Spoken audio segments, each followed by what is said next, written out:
Hi everyone, welcome back to another video. In today's video I wanted to give you a full garden tour to share what the garden is looking like in October.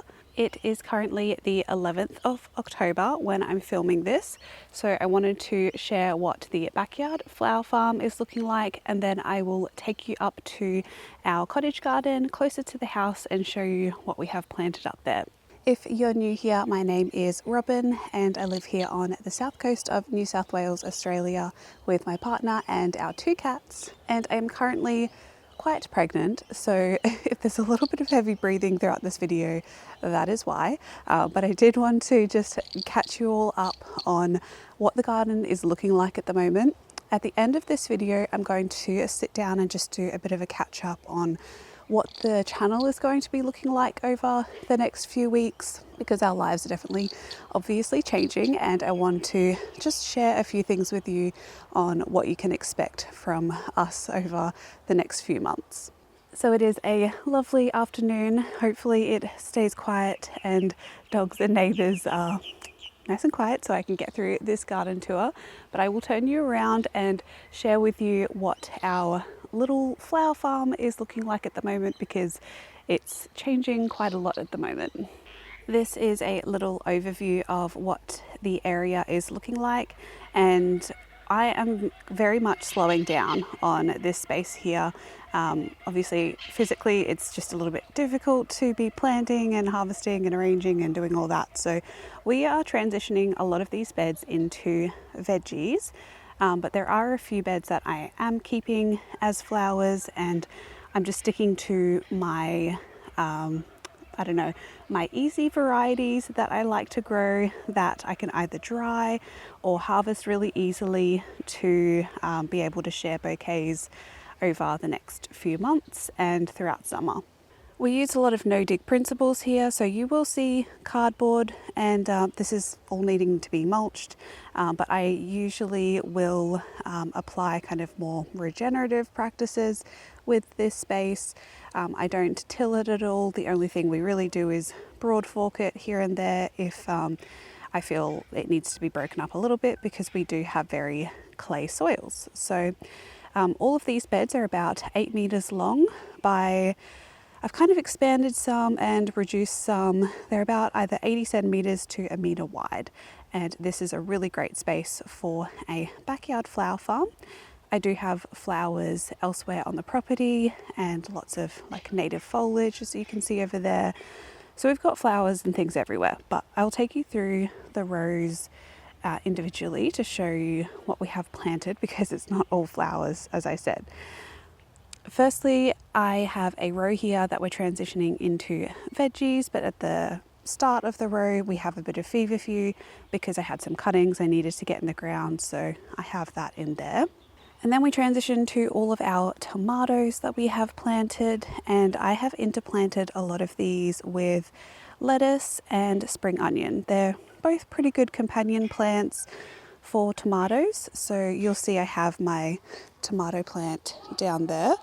On the north side, I actually have spring onions planted, and then on the south side, I have lettuce. And my hope is that as the tomatoes grow, they will shade the lettuce a little bit so that it doesn't bolt. And I'll probably just continue doing that throughout a lot of these rows.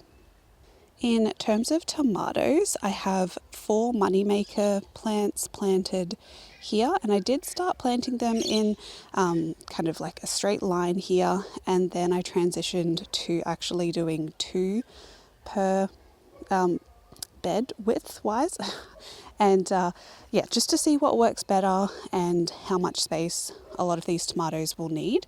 So as I said, we have 4 moneymaker, and then I have 4 Rouge de Marmande. I think that's how you pronounce them. They're a beautiful heirloom variety. They look very gnarly, and I am very excited for those. So they are quite small at the moment, but they're all looking really happy. And then I have 4 Tigerella tomatoes. These are a standard that I always grow. I love this variety. It's more of like a salad size tomato. It doesn't get too large. And I love the colour that they produce. And then I have actually that was the 4 tigerella there. Here I actually have 4 beefsteak, so I'm trialing out these. I don't know how well they're going to go. I never have too much luck with large tomatoes, but we'll see how we go. It would be cool to get some slices for sandwiches and things like that. Then we have a little space at the end of the bed here. This is going to be marigolds. Again, they're a really great companion plant for tomatoes, and I want something taller at the edge of all of the beds down here, just for a little bit more privacy against the neighbours. And then I have some cornflowers that have self-seeded themselves down the end, pretty much on each of the rows, which is amazing. Moving down to the next bed, we have straw flowers planted, and I shared the transition in my latest video, transitioning from stock flower to straw flower. So I'll go to the other end so you can see a bit better without my shadow. So they're all growing really nicely here. I've been fertilizing these probably once a fortnight to just keep them going. And I also have just the leftover ranunculus that is looking really sad. I haven't really been harvesting this because it has some powdery mildew on it. We kept it going for as long as we could, but for now I'm just enjoying these blooms, not harvesting them, and the bees can also enjoy these. This is the Remembrant mix that I got from Garden Express. I've really liked it, and I had a whole row on this side. You would have seen in a previous video of all of the other ranunculus. So yeah, it's time to say goodbye to those, unfortunately. There seems to be a sick rave party going on just down the road, so hopefully that's not picking up on the microphone, or else I'll have to refilm this, but we'll just get through this area nice and quick. But this row all has status in it, looking really great, and yeah, I've been really happy with the status. Towards the end, I have some that is a little bit more mature that I planted last year, and I have been harvesting that. It's looking amazing in bouquets, so that's been fantastic to have some status, and hopefully we'll have some more really soon. The row over that used to have stock in it and now has transitioned over into feverfew, and down the end we have some more stock that is almost ready, so that will be the last succession of stock flower to say goodbye to that. And at the end I also have some more cornflowers that have self-seeded themselves, and I'm so glad that they're the blue ones because they are always the ones that are super popular in bouquets, and I can also dry those. They keep their colour a lot more than the lighter pink. The next row down I have some tomatoes that I've planted, and this is a bed that is prepped and ready to be planted, so I'm going to be planting more tomatoes and capsicums down here. I have a few more moneymaker tomatoes and tigerella planted here, and Scott helped me prepare this whole bed, which was amazing. To have his help, we broad forked it, added compost and manure and sugarcane mulch, and yeah, it's looking really great. The soil, same as the bed over, that's just still covered to keep the weeds down. And then down the very end, the last row that I have, we have planted onions and beans in here. So we have, I think it's the Hunter River Brown onion, and we have another variety as well. I'll put them both on the screen, and yeah, they're all really tiny seedlings at the moment, and we're just going to be fertilizing those probably every week. Onions are quite a hungry crop and require quite a lot of nitrogen to get going. So yeah, we're just keeping on top of that. And then we have a few bush beans down the end, and these are always a favorite in our family. We eat a lot of bush beans, and I'm very excited for these. The last few rows that we have are mainly covered, and this is probably where I'm going to be planting a lot of my corn and pumpkins and melons down here. And we do have a feverfew patch as well that I'll also be planting. Still, all of my seedlings are either still in seed form or very, very small, just germinating. So I won't be planting these for a little bit. So that's why I've still covered the area. But I will be adding things like manure, compost onto these areas to amend the soil before I plant out those in that area. So that is what the flower farm area is looking like at the moment. I am going to be planting some more flowers in there. I do have still quite a lot of seedlings on hand, so yeah, I might be adding more to the area. I'll see how I go. Most of the time it's Scott planting them, so I need to be on his schedule as well because he does work full time, and yeah, he's been very, very helpful in the garden. But yeah, that's what that area is looking like. I'll turn you around and show you one of my favorite areas in the garden right now, and that is my purple sprouting broccoli patch, which is looking amazing. I do have a few leeks growing in here as well. I have these on here because the bandicoot was digging them up, but hopefully I can lift those up soon.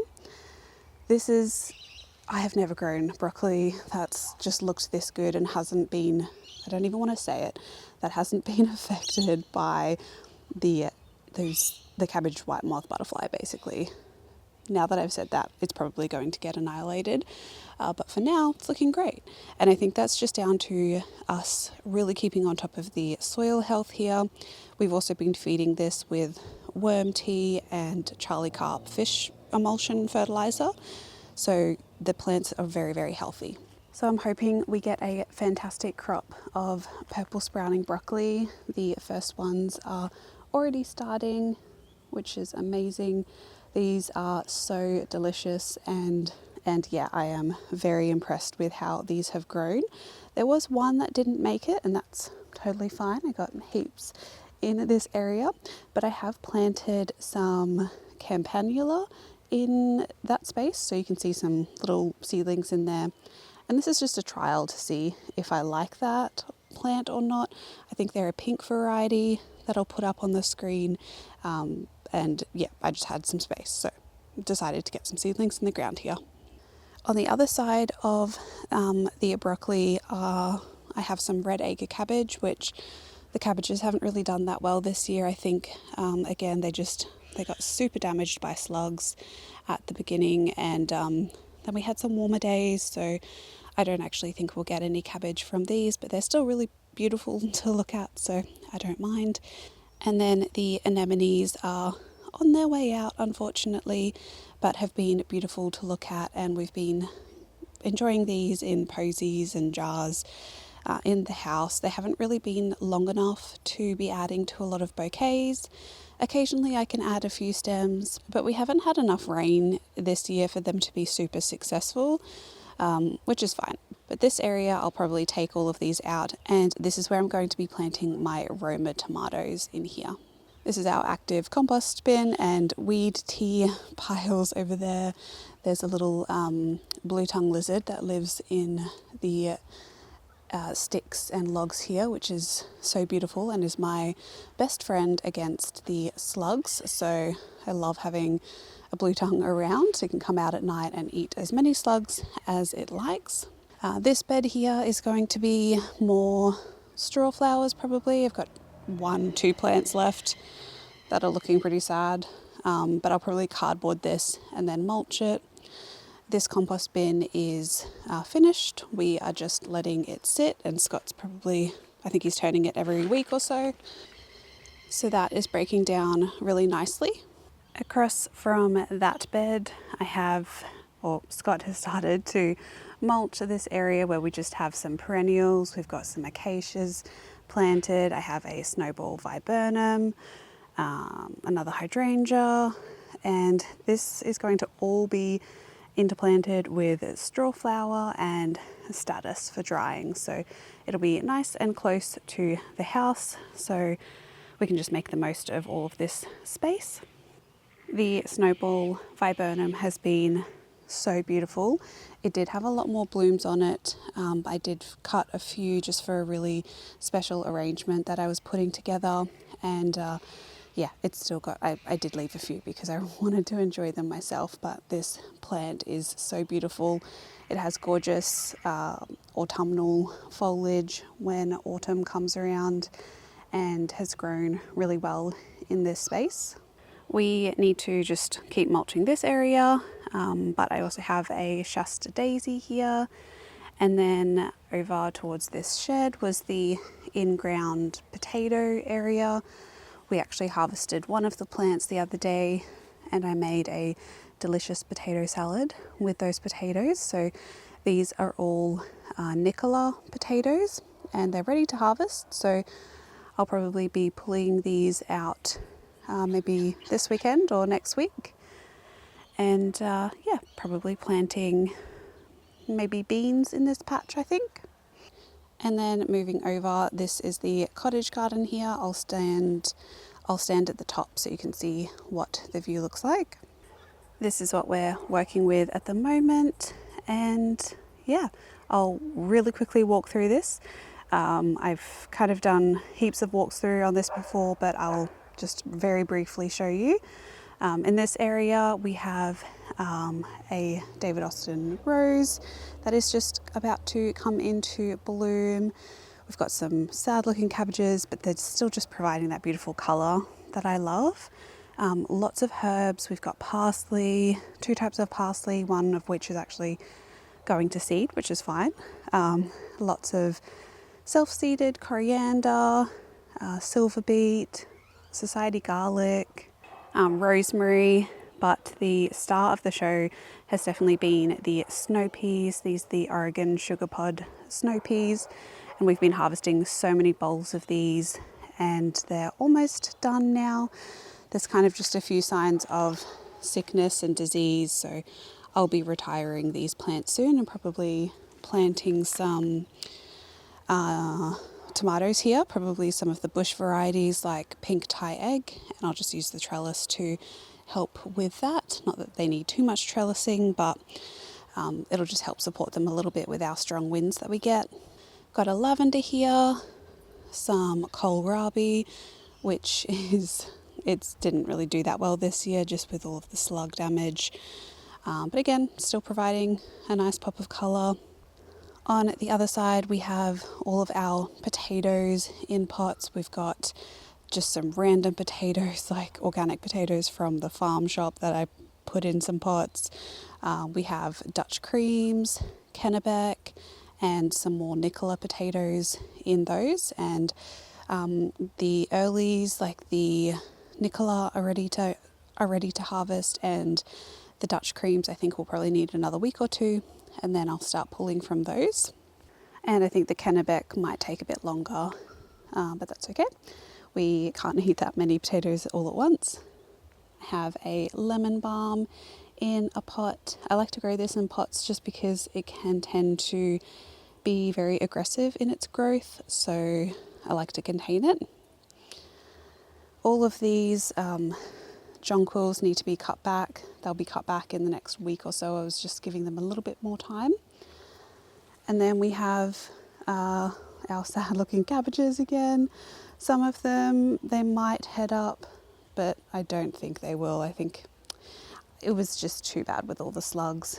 We've got a little bit more sprouting broccoli.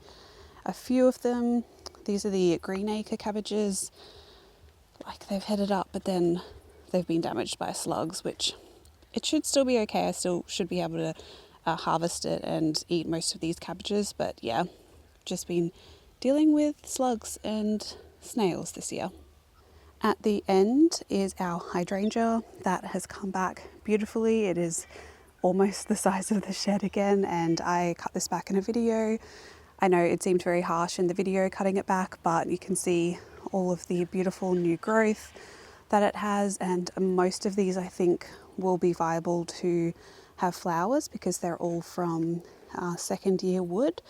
So this one flowers from second year branches, and fingers crossed we get a really great hydrangea year this year. Turning round, this is it's a menagerie of things throughout here, but I used homemade compost on this area, so naturally I get a lot of plants popping up, like a sunflower. We've got some sea holly, heaps of silver beet or chard, which I'm not complaining about because this is one of my favourite things to grow in the garden. And then I have some beetroot planted here. I have the Melbourne early beetroot and early wonder. Behind those, I'll probably just plant some tomatoes. All of this needs to be cardboarded and mulched. I still haven't done it. I know I said in my last video I was going to, but I'll get around to it. And this whole area needs to be weeded, but I'm just not worrying about it. It's just not really a priority for me. I'll tidy it up eventually and probably plant some greens in here. But for now, we've got lots of calendula, leftover jonquils, leftover anemones, weeds. It is what it is. This last patch here has some bush beans firstly in there, and some lettuce planted. The linaria has just self-seeded itself everywhere, which I might have to tame it a little bit now because I do actually have lots of onions interplanted in here, which are going to need a little bit more space. So I'll deal with that, but it is so beautiful and the bees really, really love it. Again, won't go through all the plants, but I do have some more sprouting broccoli throughout here. This one's going to flower, but that's still edible. Both me and the bees can enjoy that. And got a few more plants throughout there. A few cosmos and some more red agate cabbage. Again, not really doing much, but still looking really pretty, which is nice. It's nice to see that colour in the garden, and that's looking nice up against the David Austin rose. This is Grace. This is one of my favourites. It's so beautiful. I love the apricot orange flowers. Some of the branches did snap in the middle, so I'm just going to have to give that a bit of a prune and shape, but it's looking okay for now. And that is pretty much all of that space. We have heaps of seedlings that we've started. I'll show you a few of those. These are just some more straw flowers I need to get in the ground. We've got some Thai pink egg, lots of rosellas, some mini bell chocolate capsicum. We've also got some mini bell red capsicum and some chilies, more tomatoes, clary sage, that tray of marigolds that needs to be planted, and then heaps more seedlings over in my seed raising area that you will eventually see when I plant them all out. So that is pretty much what the garden is looking like currently. I really hope you enjoyed this garden tour. I thought I would kind of just pop back in because I didn't actually do an outro for this video. Wanted to just have a little bit of a chat at the end of the video, just to give you an update on what's going to be happening over the next few weeks, just with the channel, or few months. I'm not too sure yet how things are going to go. Our baby boy could honestly come at any point now. So Scott and I just enjoying the last few moments that we have, just the two of us with the cats. And in terms of YouTube videos, there's definitely going to be a decrease in those over probably the next few months. I would say I'll pop back in here and there, give a few updates on how the garden is going, but I haven't really pre-filmed a lot of content. And to be honest, I think I really do need a little bit of a break from YouTube, or at least a break from doing like the weekly vlogs and garden with me's and that kind of thing. I really do enjoy making YouTube videos. They take a long time to make though, and yeah, sometimes it can be a little bit exhausting. So I think it's time for me to just kind of step back a little bit and take a little bit of a break from YouTube. But like I said, I might pop back in for a video here and there. I'm just not going to put too much pressure on myself, but I think just a few months break of having regular videos is going to be good for me and also for my family, just to learn how to be parents and do all of that. We also have some really, really big changes next year that are happening that is kind of meaning that I'm not going to be gardening and flower farming as intensely as we have in the past. I mentioned that we are going to be moving, and we're definitely going to be doing a big move. I am really hoping it's going to be next year, but that move is quite a big one because it's moving state down to Tasmania actually is the plan. So that's something I haven't really discussed too much on here, but yeah, we're going to be moving to Tasmania as well, so we're both kind of just in the process of figuring out moving logistics and how we want to kind of finish up here in the garden. And I've also kind of just started mentally designing the garden and business for where we're moving to. So all of that is happening in the background as well, which is also taking up a lot of my mental space right now. But it all is all very exciting, and yeah, next year is definitely going to be a very big year for us. So there's definitely plenty of YouTube videos on my channel to catch up on and watch if you are after some content and gardening content to watch. And yeah, I don't know how many videos I'll be doing over the next few months, but like I said, I will check in here and there, but they're not going to be as regular as they have been over the last few years. So thank you so much for watching this video. If you do want to see more content, I will be a little bit more active over on Patreon, where I'll probably just be sharing just a little bit more updates, personal updates, end of final pregnancy vlogs, the nursery tour, all that kind of stuff will be over there. And we have a really good small community over there that I would love to kind of just keep building and start doing like maybe some live chats over there, just to connect with other people and other like-minded people. So if that's something you're interested in, I always have those details for Patreon in the description box. I'd love to know what's happening in your gardens at the moment, so please do leave me a comment down below, and I will be back with another video at some point. But thank you so much for watching this video. I hope you're having a lovely day wherever you are in the world, and until my next one, happy gardening everyone. Bye.